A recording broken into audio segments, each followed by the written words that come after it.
the optimization for the attention economy is actually just evil. It's not for us. It's not for kids. Their brains are getting hijacked by this. And there was nothing out there that was safe. Like Tim Cook says, I don't use my phone the way that I want to use my phone. He's the CEO of Apple. This is a very real issue. How bad do you feel like this can get? Do you see society potentially crumbling because of this? It's going to get terrible. Here's the deal. This affects everything. It affects marriages. It affects families. It affects governments. It affects cultures and society at large, the very fabric of how we think. We're talking about crisis mode, redefining who we are from an identity perspective, from a relationship perspective. The stuff that matters most in life is like under threat, under attack. And I'm not an alarmist. I'm not a doomsday guy, but this is pretty serious stuff that is like taking out countries at the knees. Tell me about your solution to this. That we don't need smarter tech. I made a phone. I call it WisePhone. And it really is my best answer to what I think a healthy phone should be. So we kind of drew a line and said, we're not going to have social media. We're not going to have explicit content. We push people towards real life interactions. Who found this to be the most useful? Designers, writers, people that really value their focused mental energy. We have some pro athletes, NFL, NBA, pro soccer player that use our device because they're just kind of that high tier. They just value the energy that this thing consumes.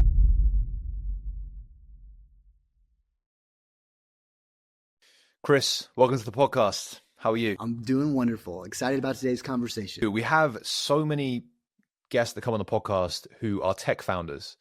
And we also have a lot of guests that come on the podcast who talk about human connection and loneliness in this generation and things like that. And it seems like these two things are somewhat correlated, where the more technology that evolves into our lives and it becomes part of our routine, part of our habits, part of, if anything, we're one step away from being sort of cyborgs, really. But then at the same time, you have situations where a lot of people are lonely, a lot of people are addicted to their phones. It's a very strange situation that we're in, especially with young people. So I would love to hear your story about how you started Techless. Sure. So yeah, and you're spot on. This is the world we're in, and it's only going to get worse in the next decade. And we have to ask big questions, especially as tech companies, as tech founders around this, to prevent it from getting terrible. So yeah, going back a few years for my story, it started when I was doing foster care. At around the same time, I was working in a fifth-gen family business. Not many people get to say that, but I'm so blessed to have this really cool, rich family legacy here. And I sort of hit the law of diminishing returns as far as impact. I was making money, but like, to what end? To what purpose? Am I doing anything good in the world? And when I was having foster kids, their phone was a major, major issue. And there was nothing out there that was safe for them. And we had this moment where I gave them an Amazon Alexa device. And I trusted them with them. And I gave it to them. And I said, there's no boundaries. The boundaries are built into the device. And in that moment, our relationship with them got really cool. Like I didn't have to police it. I didn't have to mess with it. I didn't have to set any boundaries. And I just realized, wait a second, our problem with technology has nothing to do with the tech itself. There's a lot of really good things. It has to do with the design and the principles behind it. And I said, let's question that. Let's dive back in and make something that's healthy for us instead of something that destroys us. And so that was 7 years ago, and it's been a journey since. So it's primarily really relationship with, I guess, the younger generation and technology, because I feel so much for parents when it comes to sort of technology, because when I was growing up, which again isn't even that long ago, that's how fast technology sort of widened the gaps between generations. But I had a Nokia phone, right? So like there wasn't much sort of capability there. You could play Snake, you could, like, that was really the extent of it. But now you have amazing technology that it's so fast, it's so, the connection is immense, right? But at the same time, you've got all these problems that exist, and a lot of these apps, a lot of these they're optimized for screen time. And when you optimize for screen time and activity, every small change has to be iterated based on that. So, the color of a button or the sound it plays when you do a certain action, it's all designed for you to stay on that screen. So when it's sort of people like us that have been through the sort of phases of technology and that evolving, we could probably, distance ourselves and separate ourselves from that. When you have young kids going through that, their brains are getting hijacked by this. It's so dangerous. And so your relationship really started from from that, I guess. You saw that firsthand, right? Yeah, I mean, when I had 10 and 13-year-old girls, I got thrown into that world and I felt stuck, which is what all parents feel right now. They feel so stuck between, am I a jerk and a Luddite and smash my kids' phones, or do I give them unrestricted? I mean, like, it's just like the world is not set up in a great place.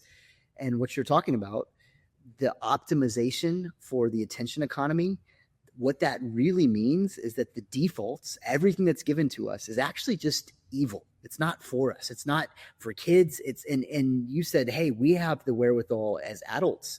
The truth is we don't actually. Like Tim Cook says, I don't use my phone the way that I want to use my phone. He's the guy that, like, CEO of Apple. It does not honor his intentions the way that he wants it to. So like this is a very real issue. And yes, kids get hit right between the eyes, but it's completely affected culture at large. I want to talk about your sort of solution and I guess proposed answer to this. But before I do, how bad do you feel like this can get? Like you see these problems firsthand. You've experienced it with sort of the what you've seen. How bad do you feel like something like this can get if it remains sort of untouched? So think about COVID and just how terrible we all felt. I mean, like kids just got ruined by it living in digital worlds. I mean, it's going to get terrible. Here's the deal.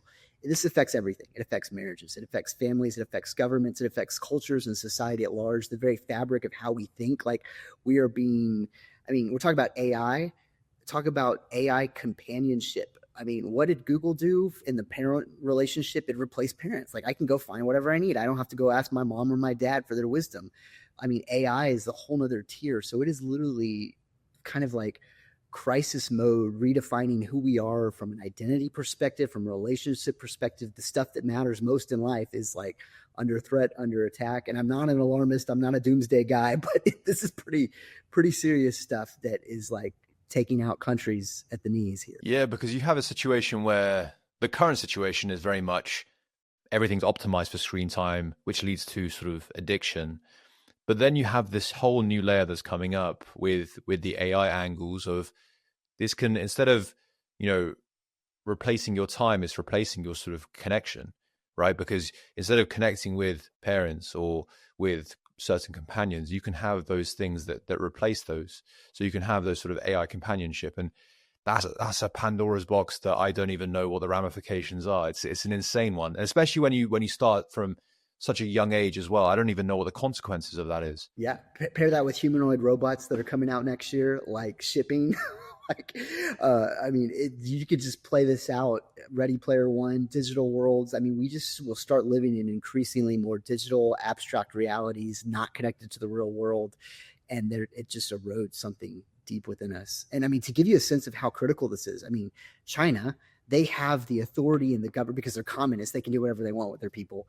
They're mandating hard screen time limits on video games, on like they're diving into this at the national government level because they understand if we let this thing go unchecked, that legitimately our country will just disappear. Like we will lose power because of it. That's how serious of a threat. Do you see society? This is getting quite doomsday, but do you see society potentially crumbling because of this? Like this is kind of, everyone thinks this is this sort of end game. I feel like it's probably the beginning of things. Yeah. So I mean, I'm an optimist, big picture here, right? So like you have the tech cynicist versus the optimist, and I'm generally speaking, I'm an optimist. And I think people can and will recover. But here's what I'm worried about. I'm worried about the lies that are being sold today. Some of the evil defaults I'm talking about, some of the assumptions about this is good for us, or we should do this, or it's fine, or it's no big deal, and we just let it slide.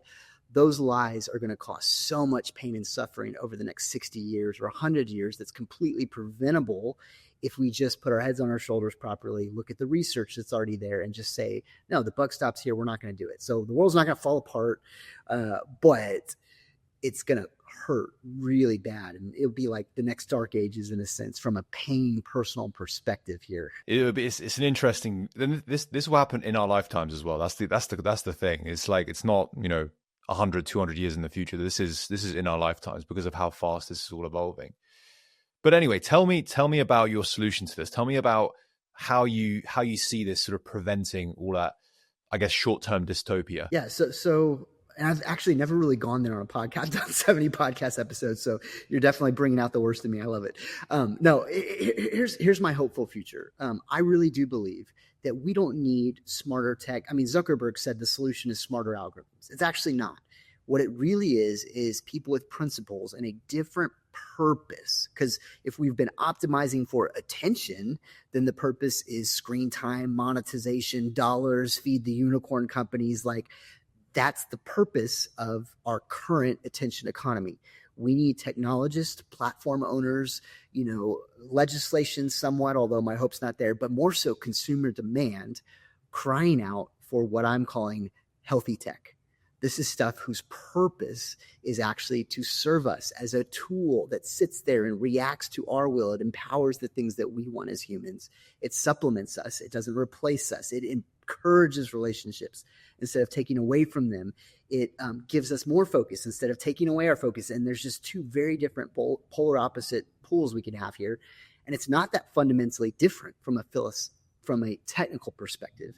It is exactly the opposite from a philosophical perspective. So it's really just parsing out what's good, what's bad. There's a continuum, and encouraging the good and throwing out the bad. And that's really, no one's doing that right now. So that's my hope, is to define what healthy tech is, and then let's build it. Because if you just talk about it, it doesn't actually solve. Absolutely. I completely agree with you, because I feel like technology isn't inherently a bad thing. If anything, it's an incredibly good thing. It can make your life so much easier. And this is why I think our decisions right now, when it comes to our relationship with technology, is so important. We're at a crossroads at the moment, in my opinion. You can elevate the good parts of technology, and once you elevate that, then it hopefully will open up your time to more of the things that actually matter to you, such as human connection, family, and that sort of thing.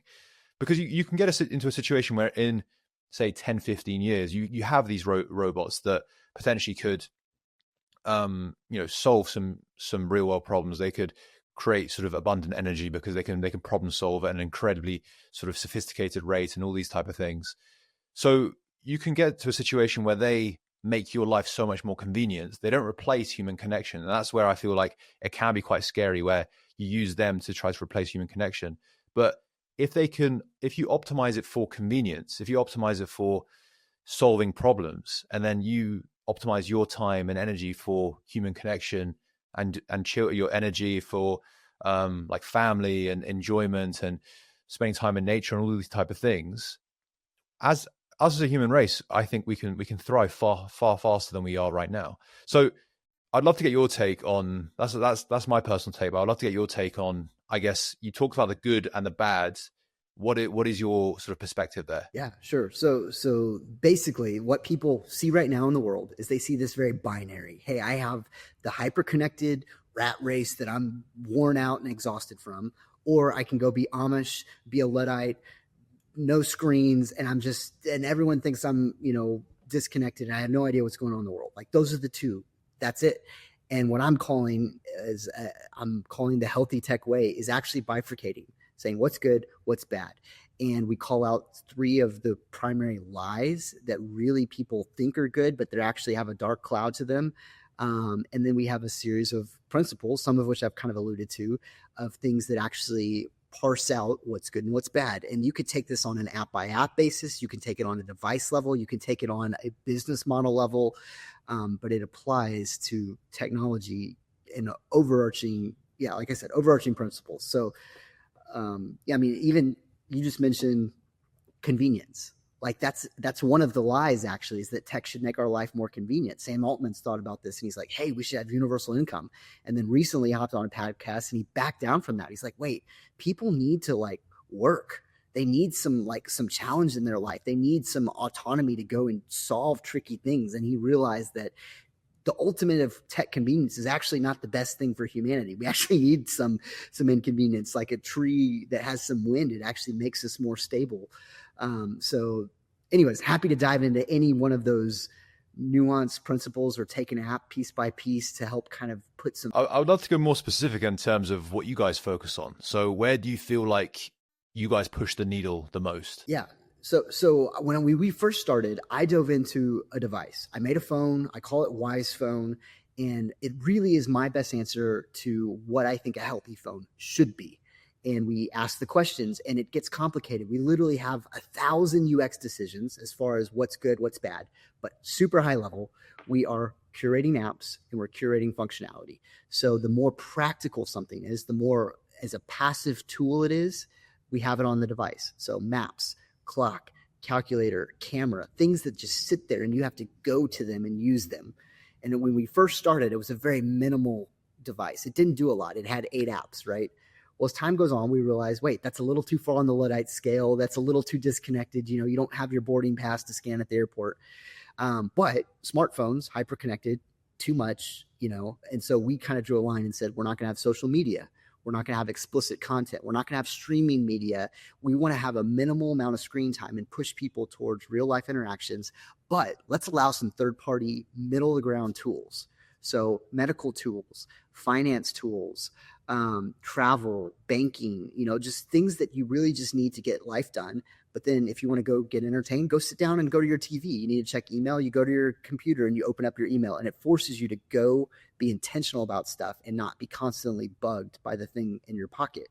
And so we're honing in on what we think is the healthiest phone. It's one that you can use every day for years and live with, and at the same time not be perpetually barraged with distractions, not have to fight addiction. And it really encourages the things that matter the most in life. Who have you seen in terms of demographics that have found this to be the most useful? Yeah, we have a few key pockets. First of all, there's a direct correlation with income and the people that understand what we're doing. So like legitimately, the more money people make, the more they get it because we're giving you back their time. And that's super valuable, and their attention and their focus. And on the lower income, people don't understand. There's so much value packed into a smartphone that you can't let go of it. We've seen authentically religious communities of all different faiths, be it Muslim, Catholic, Christian, Mormon, you name it. We've had very strong resonance. And also, the more authentic and intentional people are in their faith practice, the more they understand what we're doing and the more they like it. Families are interested. Ironically, we made the device to be safe for kids, but we have more adults using it than their kids actually. But yeah, so we designed something safe for kids, but probably 80% of our users are adults. And then last but not least, we have a lot of creative professionals. So designers, writers, people that really value their focus, mental energy. We have some pro athletes, NFL, NBA, pro soccer player that use our device because they're just kind of that high tier. They just value the energy that this thing consumes. And where do you see this going? I guess like you started with a phone, but where do you see the net? Because the thing is, Chris, the challenge that you have, from what I see, is that you're competing against the big guys here. You're competing against the apps that spend, millions of dollars every year on what color should a certain button be, or because they make certain UX decisions based on so much data. AI is powering that as well in terms of the best decision making, A/B testing and things like that. They're very sophisticated with their UX decisions. So you're somewhat competing with that because it is difficult for people to consciously make this decision as well. So where do you see, I'm interested to get your take, where do you see the biggest challenge in this? Because on the surface, it's a no-brainer. People know that they're addicted to their phones, more or less. Making that decision to not be addicted or to, consciously switch to something else, I think that's the real challenge. Yeah, totally. So from a pure business perspective, it's always easy to sell drugs, crack cocaine, fun, entertainment, dopamine. I mean, you name it. Sugary donuts are easier to start than a gym, and so we are categorically, in a sense, leading the charge in the healthy tech world, like the discipline, we are defining. Back in the day, Whole Foods, the brand, came out and they said, oh, this is fair trade and organic and USDA certified. And they came up with this language around what healthy food should look like. We're the ones doing that. But when Whole Foods first came out, it was only the weird people that went there, the unusual ones that never showered and stuff like that. That's the crunchy folks. And so that's where we're at right now in this healthy tech space. And we're selling something that takes discipline. There's a premium associated with our product because we're not supported by ads. We're not selling your data. There's a cost with it, but we are playing the long-term game. I talked to a partner in Andreessen Horowitz. They're one of the top venture capital firms in the world. And they said to genuinely change the world, venture companies usually want to get in and out within 7 years. Like it takes 30 years. And that's the game that we're playing. Is like we're playing the 30-year game to change the world. And so the growth cycle, it's strong. We've been growing 14% every month. So we 5x this last year. But if we were selling something addictive, we would do 50x, So but that sacrifice is actually the very heart. That lack of optimization, that's exactly what other companies need to do. They need to embrace the fact and the idea that I should not exploit teen girls' attention in order to increase optimization. I should make something that's boring. And so we've embraced that as that's the very heart of what we're doing. But what we are selling is life transformation. We have profoundly changed people's lives. Anyone that sits down, uses a WisePhone for 30 days, 60 days, like the statistics are crazy if we wanted to get into them. And so that's what we're really hanging on. At the beginning of the conversation, Chris, you said the trajectory that we're on, things are going to get worse. The question I have is, why do you think it's going to get worse? And how do you feel you guys are going to evolve with the new situation, say a year's time or 2 years time, with people's relationship with technology, their phones, AI, etc.? Yeah. So anytime there's something magical that comes out, there's always lies associated with it. And we stick our heads in the sand like an ostrich and say, oh, it's magical, let's use it. And this was cigarettes.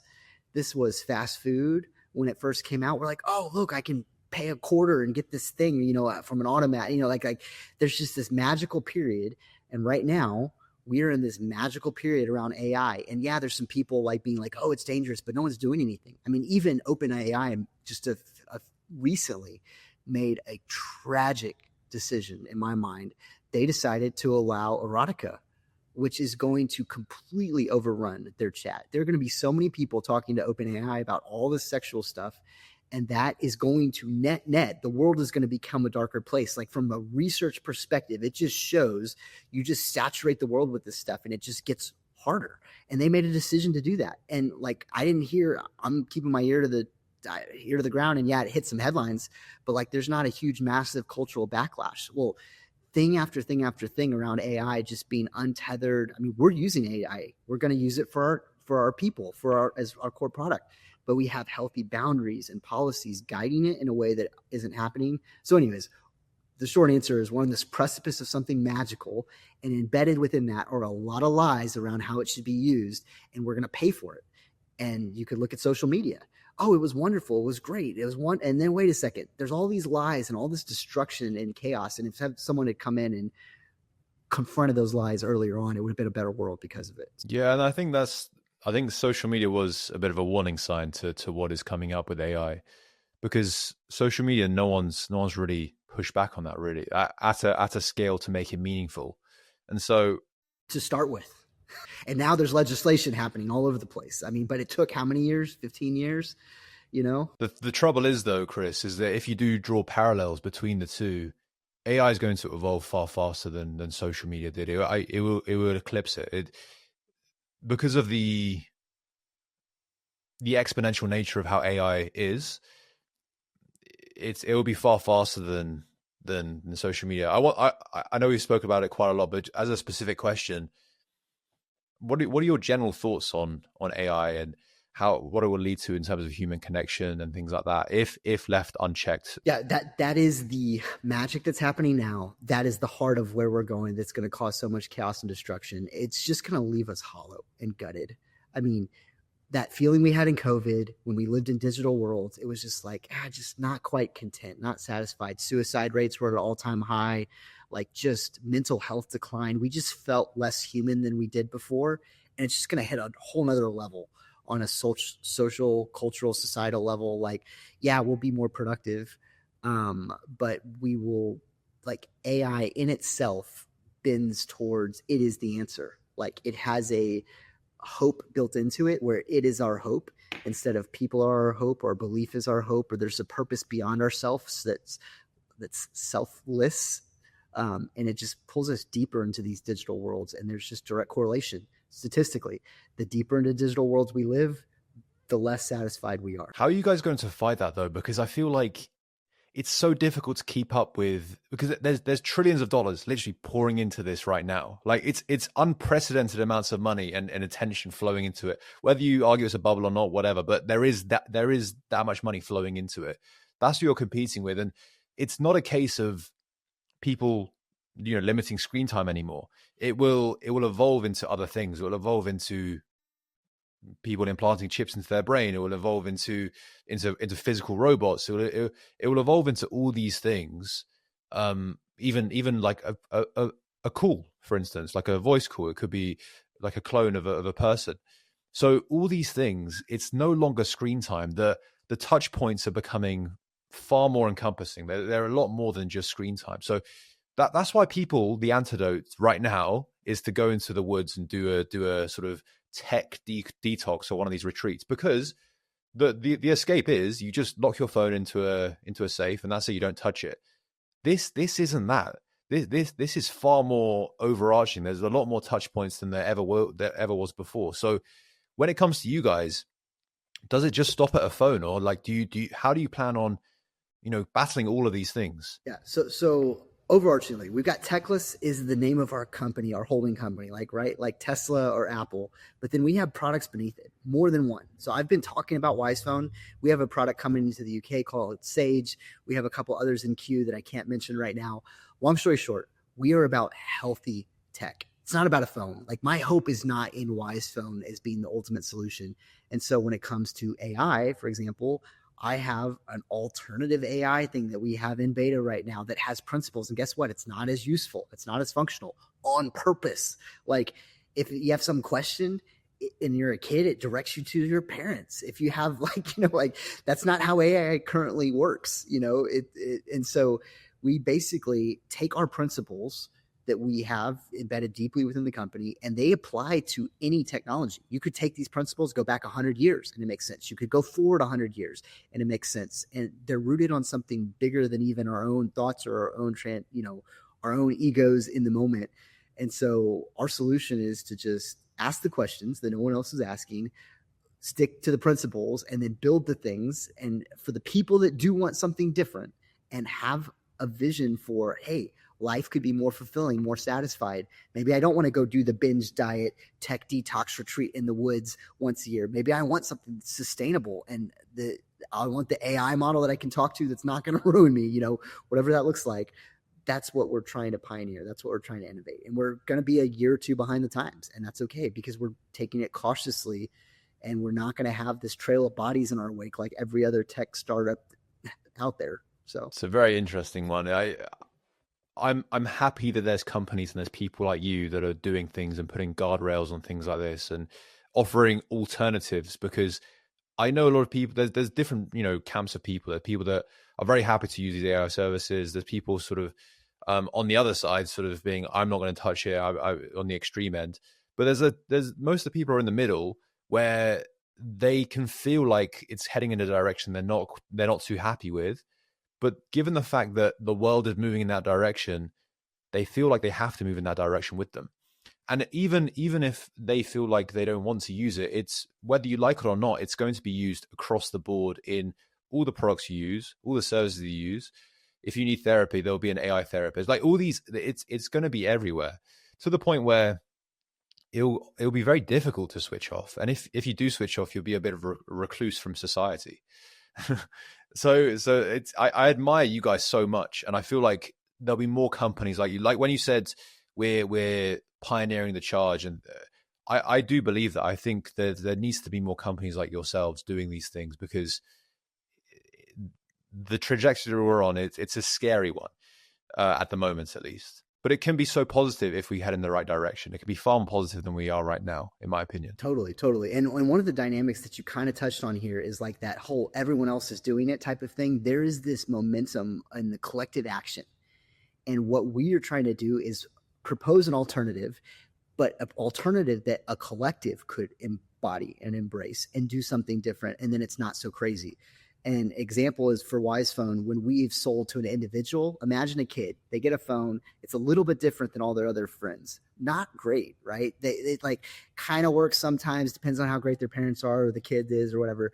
But we have sold to entire communities and everybody loves it. Like hands down, that's actually what they want. Like I spoke to 700 students just a few months ago.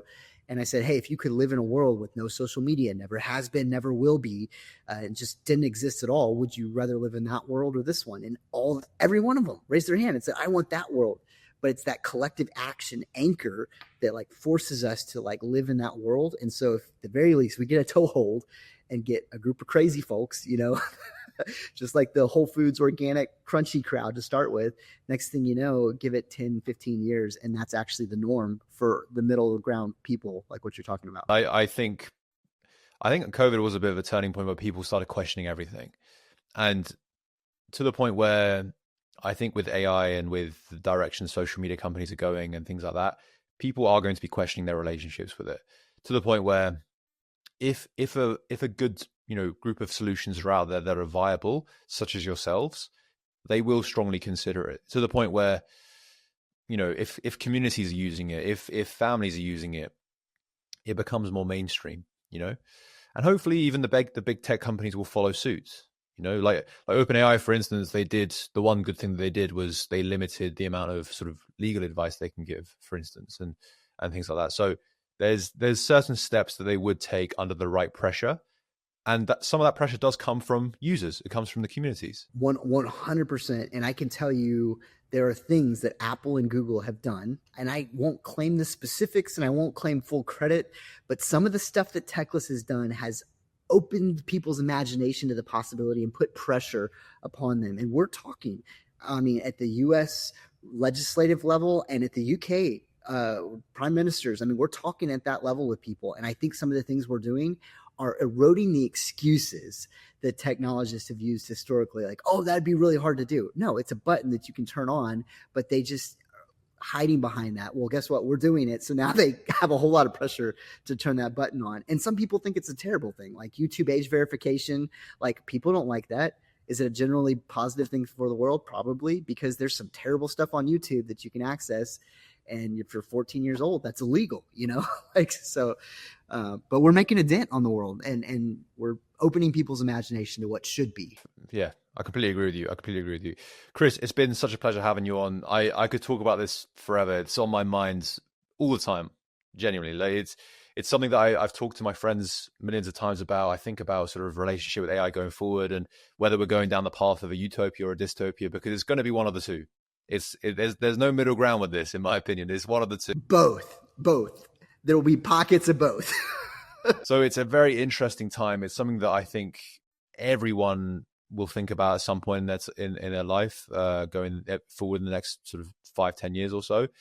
So yeah, I applaud you for taking the steps and building something that's an ethical alternative that empowers the user more than the sort of AI models, for instance. So thank you so much for coming on, Chris. How can people stay in touch with you and Techless going forward? Yeah, so check it out. WisePhone, if you're in the States, we're selling wisephone.com, and then we are launching Sage, which is an iPhone that is safe for kids and teens in the UK. So if you're listening from the UK and want an iPhone, and technically you could use it as an adult too, but I mean, I'm using one right now. But an iPhone that's safe for kids and teens is called Sage Mobile. So check out the website there. And we were launching, I don't know, before the end of the year, I'll say that. Chris, thank you so much for coming on again. And yeah, I'm sure I'll catch you very soon. Thank you so much. See you. Appreciate the conversation. Thank you so much for clicking on this episode of The Millennial Entrepreneur. The ambition of the podcast is to share relatable stories from young entrepreneurs doing some incredible things to inspire the next generation, including you listening wherever you are. We've been doing this podcast for over 3 years and the ambition has not changed. The only thing that has changed is the scale of where we want to go. We want to bring on bigger guests for you guys to show more and more relatable stories from young entrepreneurs across the world. The majority of you guys watching or listening haven't subscribed to the podcast yet. All you have to do is click that subscribe button wherever you're listening, Apple Podcasts, YouTube, Spotify, and that will allow us to bring on bigger guests and ask the questions that you really want to hear. And it really is that simple.